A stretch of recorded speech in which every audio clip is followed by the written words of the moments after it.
Assalamu alaikum wa rahmatullah, mes frères et sœurs. Bienvenue dans cette vidéo qui pourrait transformer votre relation avec Allah.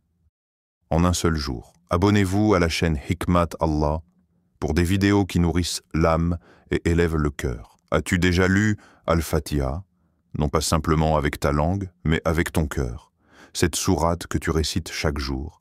Et si elle renfermait en réalité les clés de ton âme, les réponses à tes douleurs silencieuses, et les rappels de ton véritable but? Aujourd'hui, nous allons plonger dans les profondeurs de cette sourate, comme tu ne l'as jamais entendue auparavant. Al-Fatiha, la porte de la conscience. Al-Fatiha signifie l'ouverture. Mais ouverture de quoi? Du livre? Oui. Mais surtout, ouverture du cœur, ouverture de l'âme et ouverture de la conscience. Le prophète disait: « Celui qui ne médite pas sur le Coran n'est pas des nôtres ». Chaque mot d'Al-Fatiha est une porte, une invitation vers une profondeur que l'on ignore souvent. Louange à Allah, Seigneur des mondes. As-tu déjà demandé pourquoi commencer par la louange alors que ton cœur est peut-être en peine? Et si cette louange était justement la première étape pour guérir? Qui est vraiment Ar-Rahman, Ar-Rahim, le tout miséricordieux, le très miséricordieux? Mais pourquoi deux fois? Parce que tu oublies combien Allah t'aime, même dans tes erreurs, même dans tes silences. Le prophète nous a dit: Allah est plus miséricordieux envers ses serviteurs que ne l'est une mère envers son enfant. Histoire inspirante.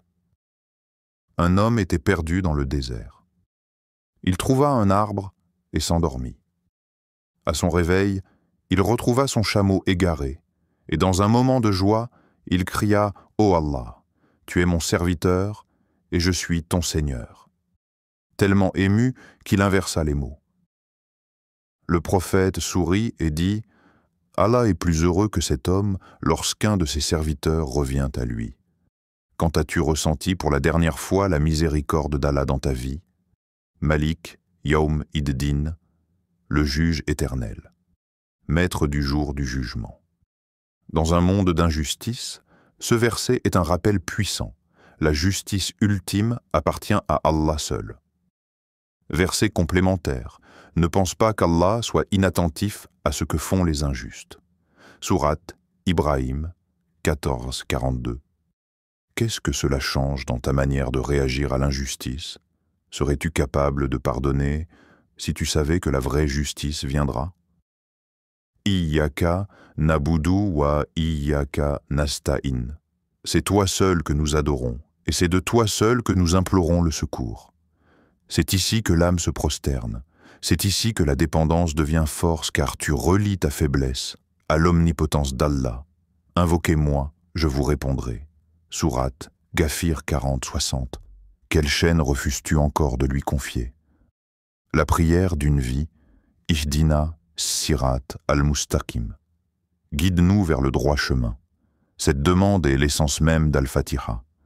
C'est un cri du cœur, une boussole dans l'obscurité. Et quiconque place sa confiance en Allah, il lui suffit.